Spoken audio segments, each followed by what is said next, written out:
5 years on from one of the worst natural disasters that New Zealand's ever seen, is always going to put a council in a challenging position. We were very fortunate that we had a strong balance sheet, and we've gone through some pretty interesting times.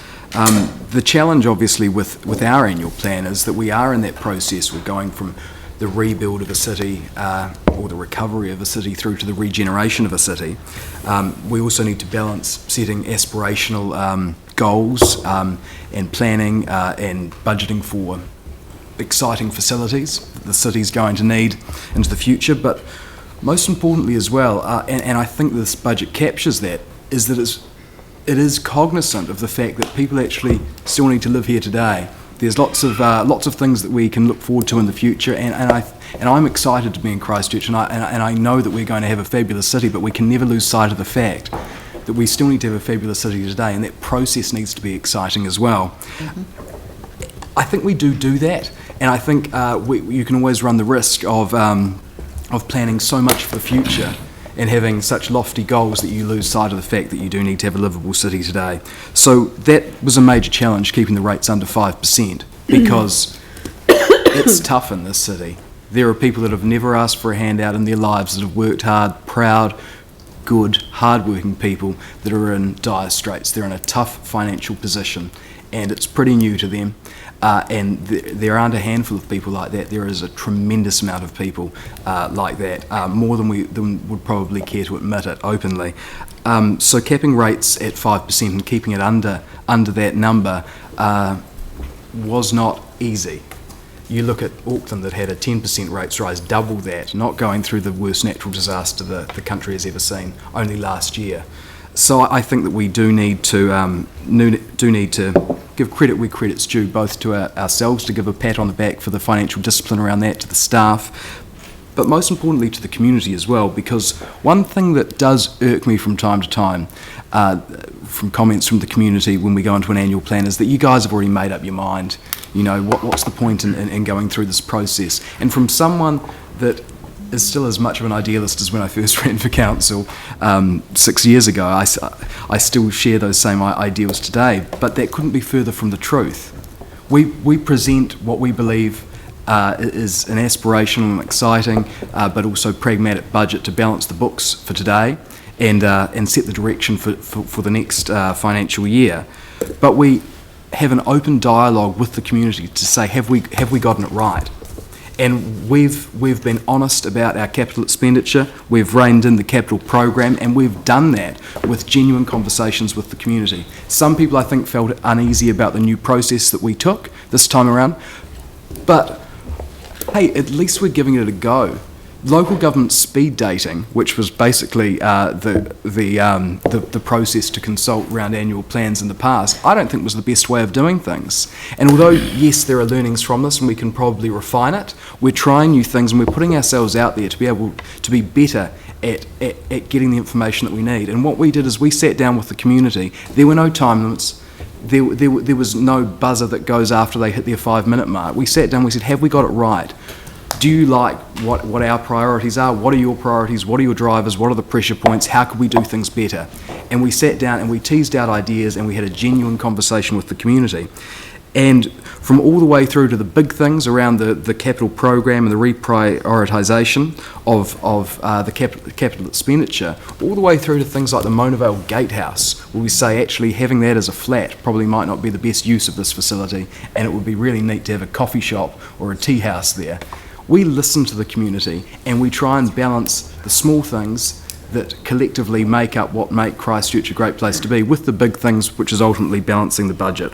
So I'm heartened when I see this plan that is quite genuinely for the community, by the community. I am well aware that there are different views around the table with respect to asset sales, with respect to how we balance that budget. I think we all find that frustrating at times, but you know what, deep down I actually think that's fantastic, because those different views are very real around this table just as much as they are very real around the community. And I think that we've come in here and we've worked collectively and positively to try and find something that is pragmatic and that works. One of the worst natural disasters in the history of New Zealand, and the only asset that we're actually selling here is a contracting company. We've reached middle ground, and we've done that amongst ourselves and also with the community. We've been honest with our community about what we can deliver on, and I've been impressed with the work of my colleagues, the work of staff, and most importantly, the engagement from the community as well. And at the end of the day, that's what it's all about. So I support the recommendations, and I think that it's a pragmatic way forward. So thank you very much. Jimmy Chen. Okay, thank you. Thank you, Mayor. My fellow councillors, yeah. So, generally speaking, I still support this annual plan and also the amending the long-term plan, because while I think this is kind of the after the consultation reviewing, and we put on the realistic the timing. I think this the kind of the budget is more practical and implementable. For instance, like rates. If we review the long-term plan for the next 3 years, first year I remember is 7.18. Second year is is 17 to 18 year 6.98, and third year is 18 to 19 is 5.74. However, we after review, we can under control and maintain this coming year is only the 4.9. For the next 2 years, 5%. Because you are aware, even not only the kind of media or the low income people can afford to pay the rates. Even the rich people, my understanding is basically those have a luxury house. However, they depends on the pension. They still can afford to pay this kind of rates. So under the 5%, I personally feel that's the benefit for the most of the people, and welcome by the most of community and the people. That's one. Second is I'm very happy, after the consultation, especially regarding to the mayor's the recommendation, particularly the curb and the channel and the footpath review will increase additional for the 600K. I think that's very important.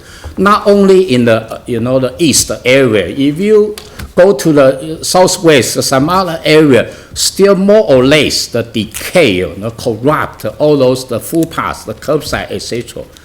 Actually, it's not good the visual amenity. So this the kind of council take into account, bear our responsibility to take this one as the higher priority. Another one is I'm happy, especially in the local issue like the new Homeby, the new service center and library, and the Southwest Recreation Aquatic Center. Based on all the draft, the annual plan, we make the decision.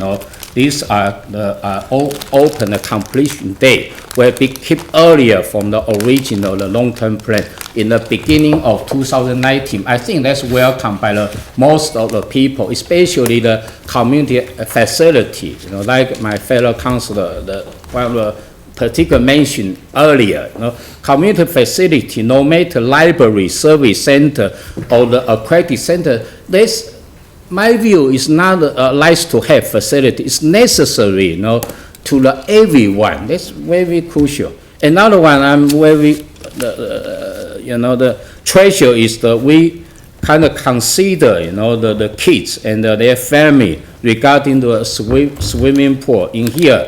If all those the low-income people, if they have kind of holding the community service card, they are eligible to have reduced 25% for their kids.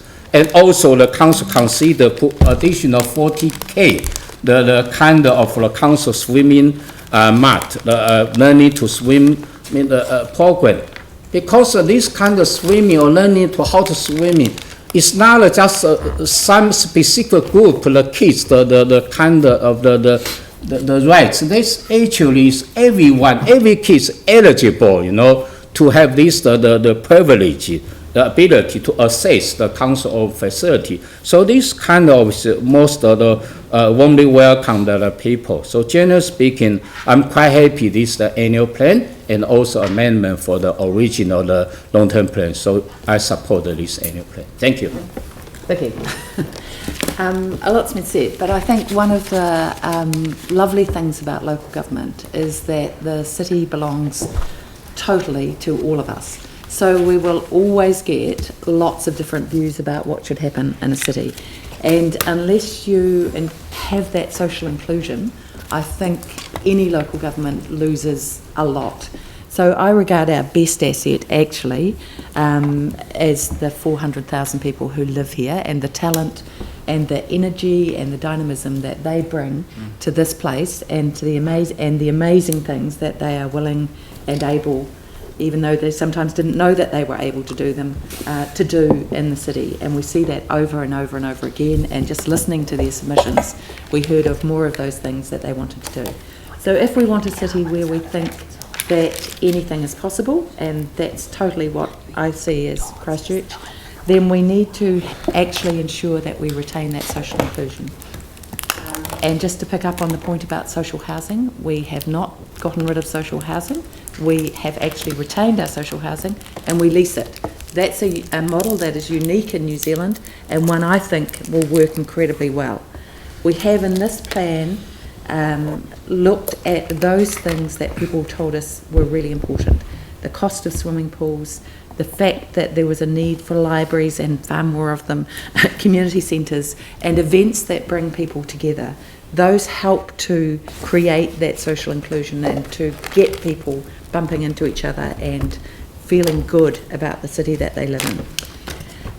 The OPEX savings that have been achieved in this budget are actually quite extraordinary, and I want to take my hat off and to thank the staff that have worked incredibly hard on those. Those are actually quite major and do make a huge difference. So to all of you who've done, and if I list you, I'm going to leave somebody out, so I won't. I think that the job has been superbly done.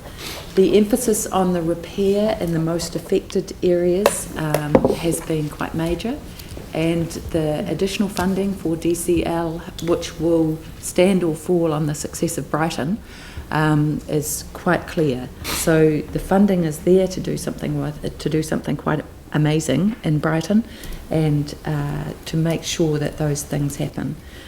One of the things I like about this budget hugely is its emphasis on the environment. As Pauline mentioned, the water, the rivers, ensuring that we still have good, clean drinking water, and hopefully the decision that they make over at the commissioners on the quarries is good on that, but just ensuring that the Heathcote and the Avon are actually good quality water, and that is kept for future generations is really, really important. The cycleways and the progress that's being made on them is stunning. The submissions that we received on the 360 walk, the 360-degree walk, the head-to-head, the biodiversity, all of those things are absolutely key to the quality of the city. And one particular one that I love that is still in here is the removal of glyphosate and the non-use of Roundup in our spraying in any public places, which will which will happen over the next sort of 15 to 16 months citywide. I love that. I love the fact that we're taking an environmental lead on what is a probable carcinogen and not spraying it in parks and schools and footpaths and all those places where people go who probably don't want that right in their public space. I love when people come in and they want to take ownership of things. So the community taking ownership of stuff, I just thoroughly love. I think we've met the entire population of the Banks Peninsula in the last 2 years, but it is great to see groups from wherever coming in and wanting to own and run the things, or feel like they own and run the community facilities in their area. And I acknowledge also the individual heroes that make stuff happen. So, for example, you've seen El Castle's bridge in here, You've seen Singularity University in here, but we see that over and over again with groups and organisations, whether they're sports groups or they run community centres, or they run the Gaiety Theatre, or they're redoing the Theatre Royal, or they're doing up the Arts Centre, or the massive array of groups and organisations within the city, doing incredible stuff. To all of those people, I think we owe a huge debt, and when they come in and say that they want some help, I love the fact that we're able to respond and to make that happen. I agree that in terms of the rates being below 5%, that's great. In terms of the assets and the need for capital release, which apart from this year's sale of City Care, I also don't think requires the sale of further assets. I think we'll get there without any sale. So that's now reduced from 550 million to 400 million, with none in this coming year, and then 2 years of 200 million. I think that is completely achievable, and I think that figure may even drop somewhat by the time we get to the third year of that. So I'm pleased that we have had what I regard as an excellent process in this annual plan in terms of the way the council laws and the staff have worked together, and to achieve something that achieves a lower rate rise, lower capital release, not from any further asset sales, as I read it, and needed, and actually listens to what the community wants and tells us that they need to make this place a place where anything is possible.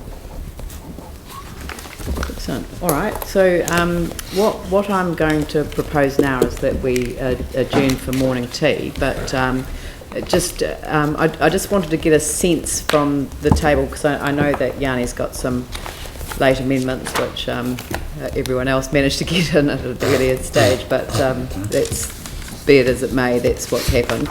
So, but do I, apart from that, do I have a general sense that there is support for the amendments that we have in front of us around the table? Right. So, so that's really helpful.